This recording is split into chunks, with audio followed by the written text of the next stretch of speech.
In the sugar-dusted world of antebellum Louisiana, where the air is thick with the scent of jasmine and the weight of unspoken sins, there stood a plantation known as Belle Rêve, the beautiful dream. And at its heart was a mistress so graceful, so charitable, that she was considered the very soul of the parish.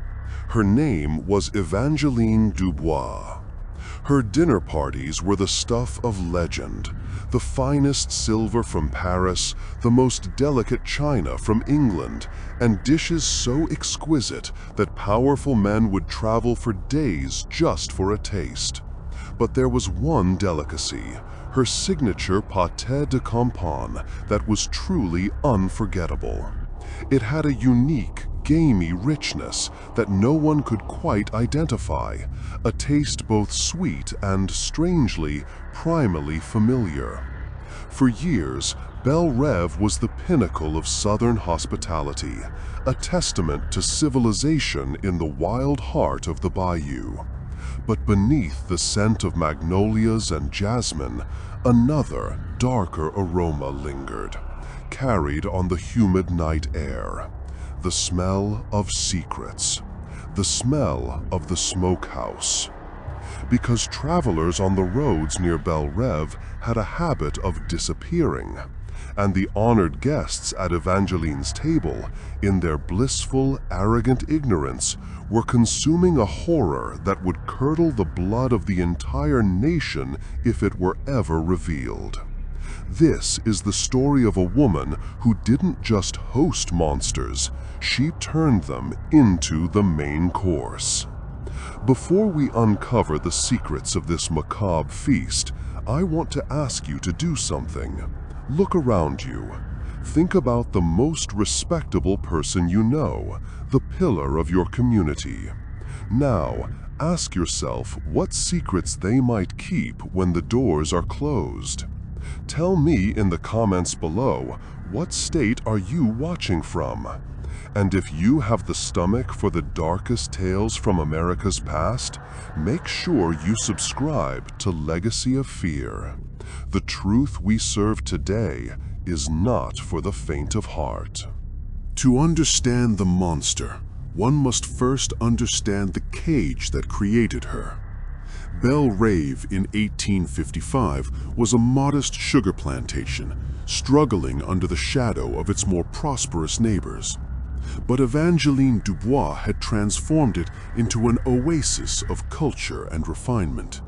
She was a widow, a tragic and beautiful figure who had inherited the estate after her much older husband, Jean-Pierre Dubois, died of a sudden and violent digestive ailment several years prior.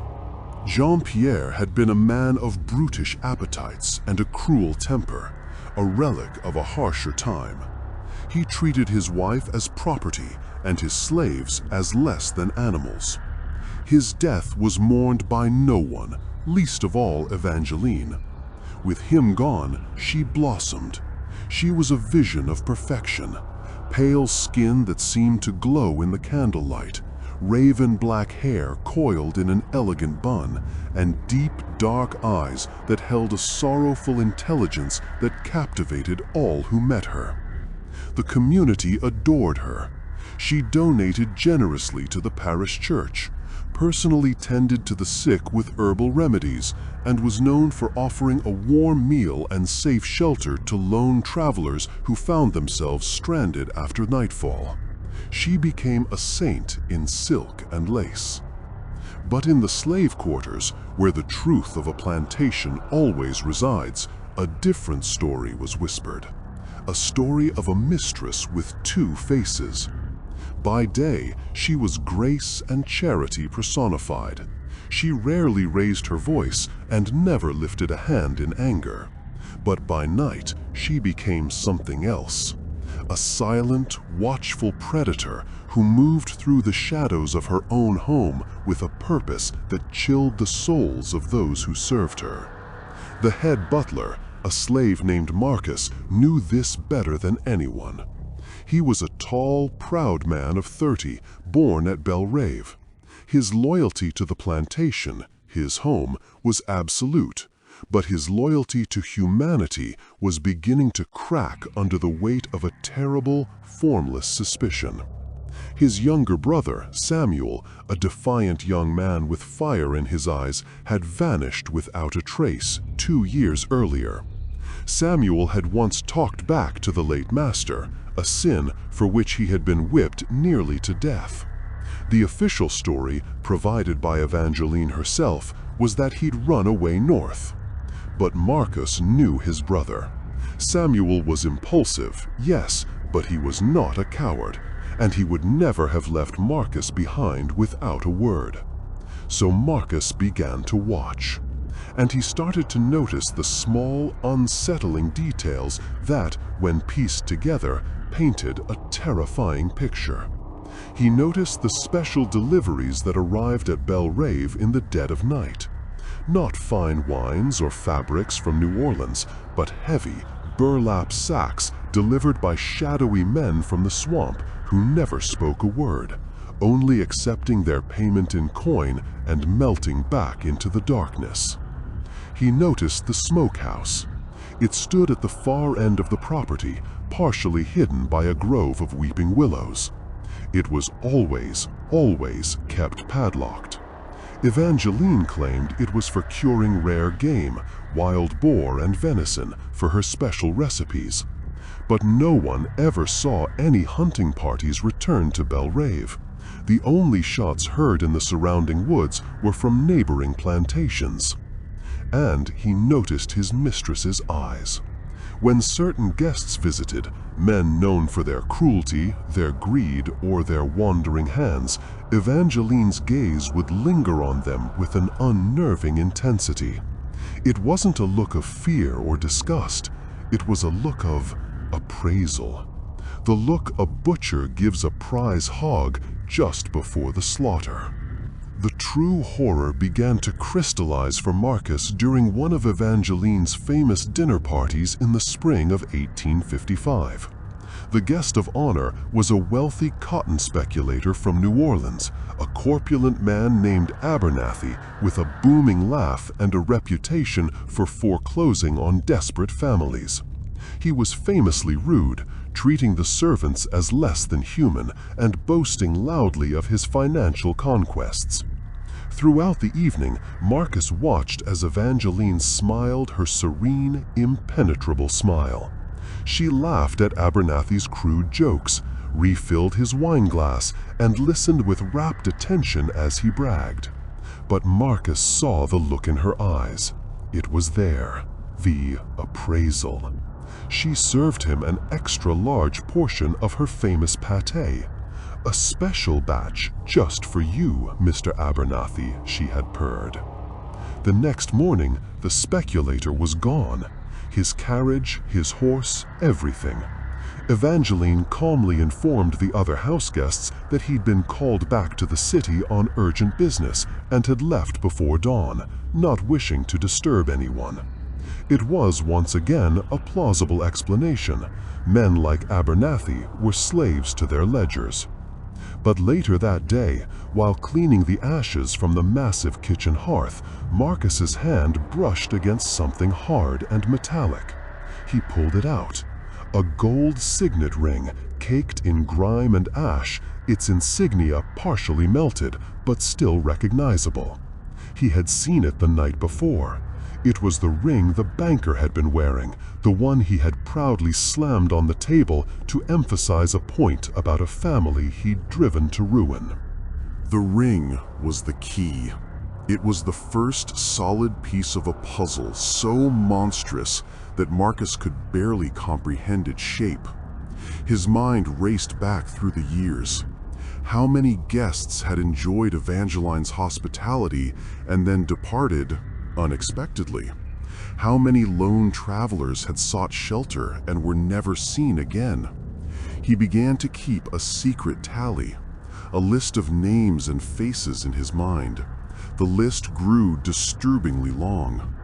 And always, at the center of it all, was the pâté, the secret ingredient. What was it?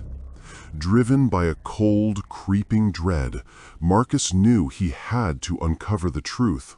He had to know what was inside the smokehouse. The thought alone was terrifying. If he was caught, the punishment would be unimaginable.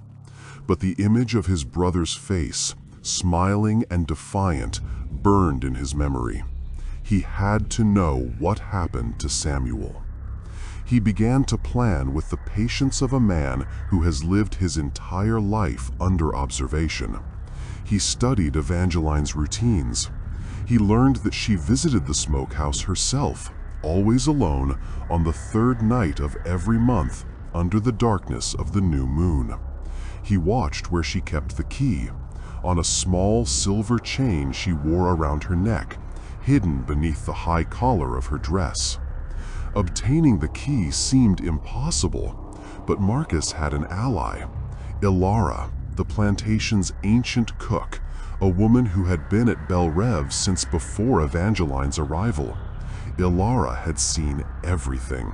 She had seen the cruelty of the old master, Jean-Pierre, and she had seen the subtle, terrifying change in the new mistress. She too had lost people, a daughter, sold down the river by Jean-Pierre years ago. Her eyes held the same quiet, simmering fire as Marcus's. Marcus confided in her, showing her the ring.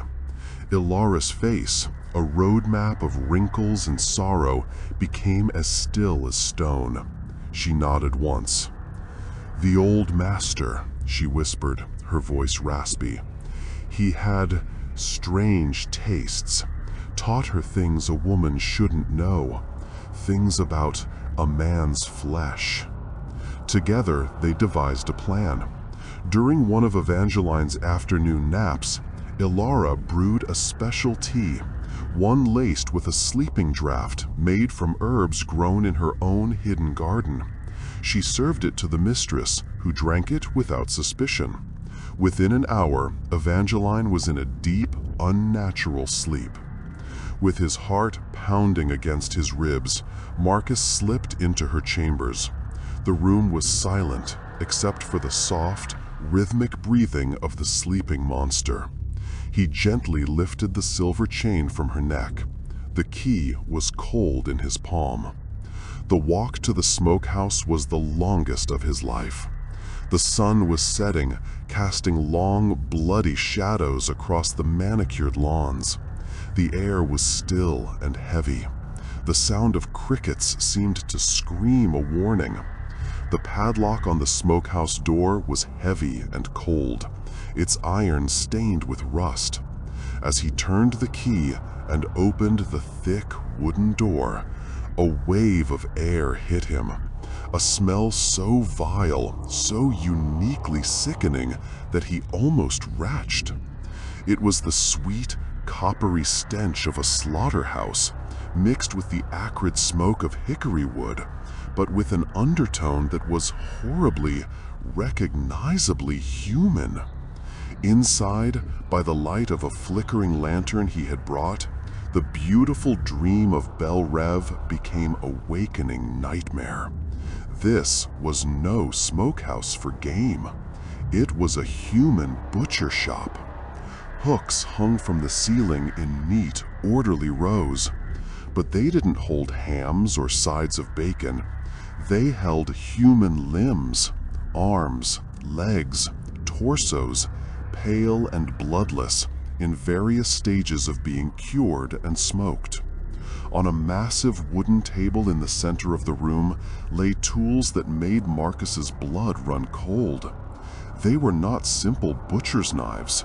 They were surgical instruments, bone saws, and cleavers of terrifying precision, all cleaned and oiled, ready for their next use. On shelves lining the walls, dozens of glass jars were neatly arranged. They contained preserved organs, labeled not with medical terms, but with culinary notes written in Evangeline's elegant flowing script. Lungs, slow braised. Liver, excellent for pâté. Heart, requires tenderizing with wine. In the corner of the smokehouse, Marcus found a large, leather-bound ledger, identical to the one Evangeline used for the plantation's official business. But this wasn't an account book for sugar sales. It was a guest book from hell. Each page was dedicated to a different victim. It listed their names, their professions, and what Evangeline had chillingly titled their cardinal sin: greed, lust, arrogance, cruelty. Beside each entry were culinary notes, a macabre recipe for revenge. He flipped through the pages, his hands shaking. He saw the name Abernathy. Mr. Abernathy, the speculator. Sin? Greed. Very fatty. His liver was superb for the pâté, served to the land speculators on May 12th. He saw the name of a traveling preacher, Reverend Miller. Sin? Hypocrisy. His tongue was surprisingly tough, best when minced. And then, his blood turning to ice, Marcus saw it.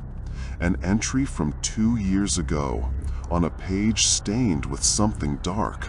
Samuel. Sin. Defiance. Young and lean, but full of fire. Excellent for the roasts. Served to the visiting judge who complained about uppity youth. The truth crashed down on him with the force of a physical blow. His brother had not run away.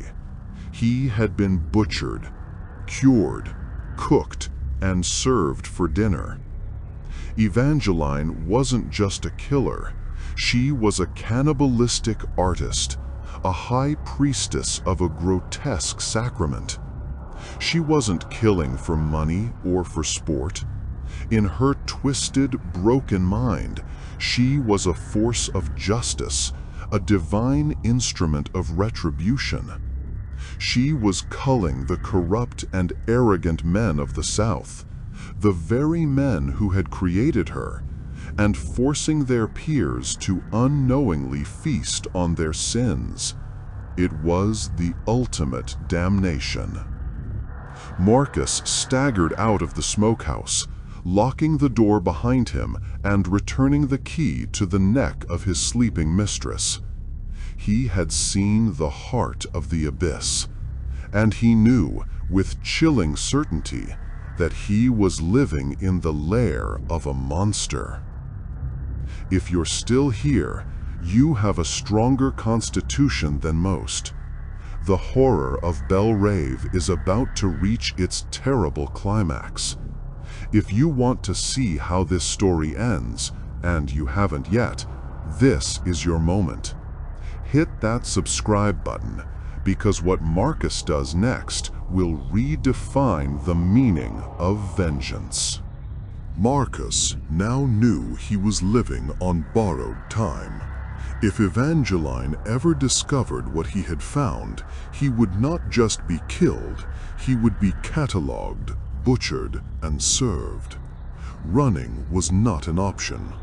Who would believe the word of a slave against the beloved, saintly mistress of Belle Rêve? He would be branded a liar and a madman and dragged back to face a fate worse than death. There was only one path. He had to destroy her.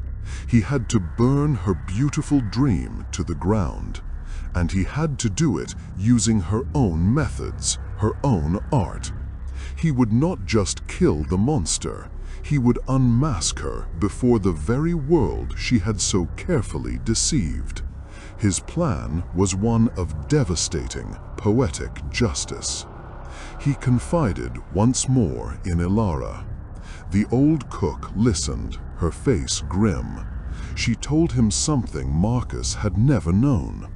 The grave of the old master, Jean-Pierre Dubois, was not in the parish cemetery. Evangeline had insisted on burying him on the property, in a simple, unmarked grave in the willow grove near the smokehouse. She said she wanted him close, Ilara whispered. But I think I think she wanted to keep an eye on the devil she'd buried. For weeks, Marcus and Ilara worked in secret. During the day, Marcus performed his duties with a flawless, mechanical precision that calmed any possible suspicion. But at night, they met in the darkness of the willow grove. With shovels muffled by rags, they dug.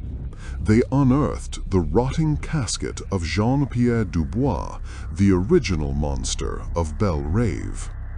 What they did next was an act of profound, blasphemous revenge. Following the gruesome instructions they'd seen on Evangeline's own labels, they prepared the remains. It was a task that nearly broke them, a descent into a madness that mirrored Evangeline's own. But their grief and rage fueled them. They were no longer just slaves, they were ghosts, preparing to serve a ghost. A month later, Evangeline announced she would be hosting her most important dinner party of the year.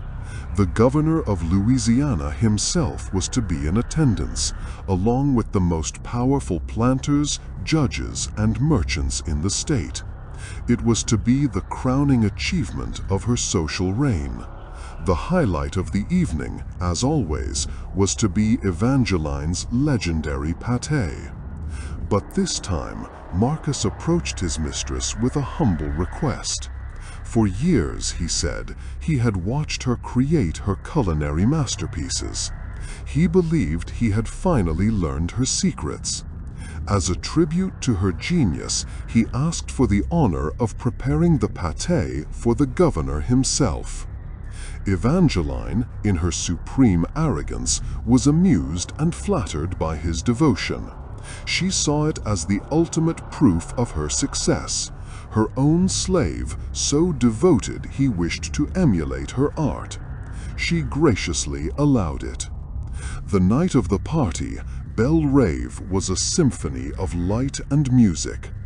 The great house glittered, every candle lit, every piece of silver polished to a mirror shine. The air was filled with the sound of laughter, string music, and the clinking of crystal glasses. The most powerful men in Louisiana sat at Evangeline's table, praising her beauty and her unparalleled hospitality.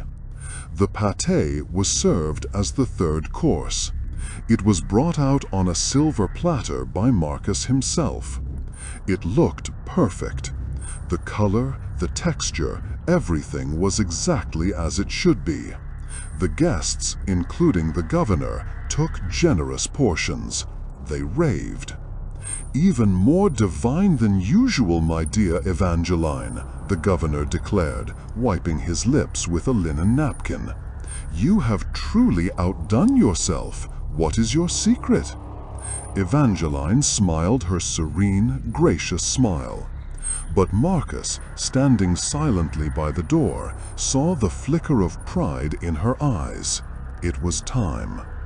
With a calm that defied the terror and rage storming in his heart, Marcus stepped forward. The room fell silent, surprised by the butler's audacity. "The secret, Governor," Marcus said, his voice clear and steady, ringing through the suddenly still dining room, "is the main ingredient.